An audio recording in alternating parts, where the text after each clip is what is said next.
Should you invest your time to watch 2 and eventually 3 seasons of Lost in Space on Netflix? Maybe, probably, but let's give you some insight into why or why not.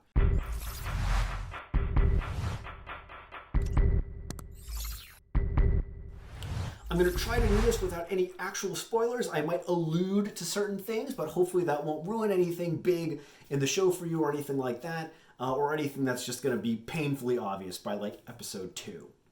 We'll start with the good. First and foremost, the cast is pretty rock solid. A lot of kid actors, but they do a pretty good job.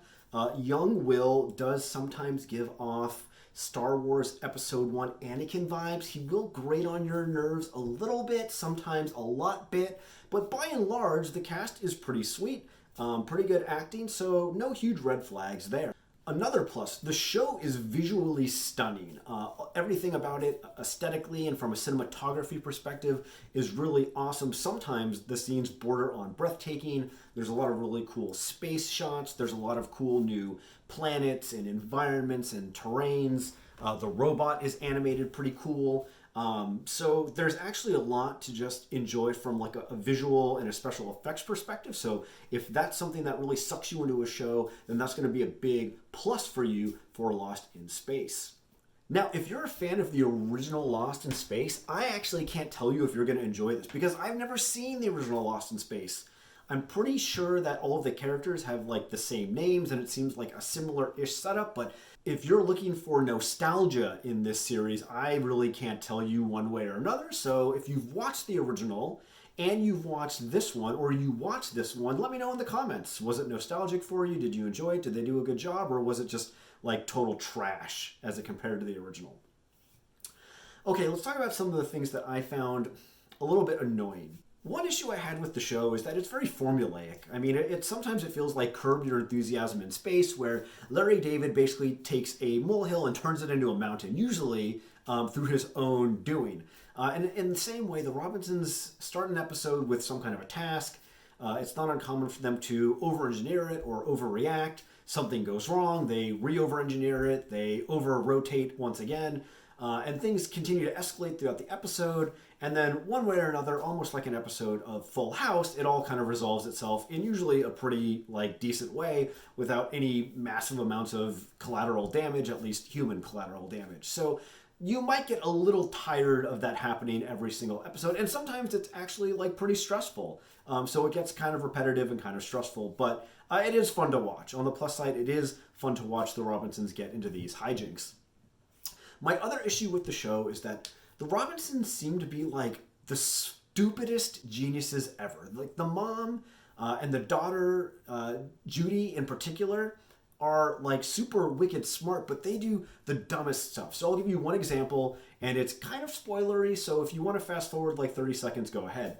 At one point, the mom needs to check out something in space. So she goes off on her own without telling anyone where she's going to go or why. And she floats herself into space in a balloon. Now, on the one hand, that's kind of genius. But on the other hand, what if something had gone so catastrophically wrong that she just got sucked into space? Her family would not know where to look for her. They'd probably continue like the rest of their lives looking for mom because that's what Robinsons do. So it's pretty like short-sighted and stupid and unfair to the family for the mom to have done this, no matter what her reasons. Like, at least tell your husband where you're going and why. So that's probably my biggest issue with the series, is that the Robinsons are crazy smart and yet crazy stupid on a regular basis. And if you decide to watch the show, I think you will know what I mean. And if you want, leave me a comment with the smartest, stupidest thing that you found them doing throughout the series.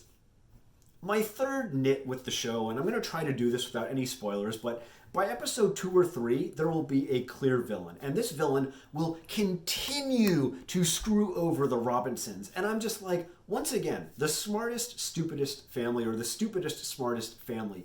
How many times does one villain have to screw you over and hurt your family before you murder them or jettison them into space? Now, normally, I would not advocate for murder, but in this case, like, the Robinsons are just so painfully naive that this person's going to have some kind of like redemption moment. And maybe they will, maybe they won't. But like Robinsons, fool Robinsons once, Shame on me. Fool the Robinsons every single episode? Shame on the Robinsons. It is ridiculous. You will be screaming at your TV at how easily manipulated the Robinsons will be by this villain. And you will probably hope that this villain gets sucked into space the way I did. So those are like my 3 big nits with the show, but by and large, my verdict is actually that yes, you should check this show out. If you like space, if you like action adventure, special effects, relatively good acting, fun-ish storylines, you know, it's worth checking out for 3 seasons. It's not going to be a huge time commitment. There's a clear beginning, middle, and end coming in 2021. So I would say you should definitely give Lost in Space on Netflix a chance. If you do, in the comments, let me know. Did you like it? Did you hate it? Was I wrong? Or if you've already watched it, let me know all that stuff too. So anyway, that's my 2-ish minutes on Lost in Space on Netflix. Thank you so much for tuning in, and I'll see you in the next video. Ta-ta!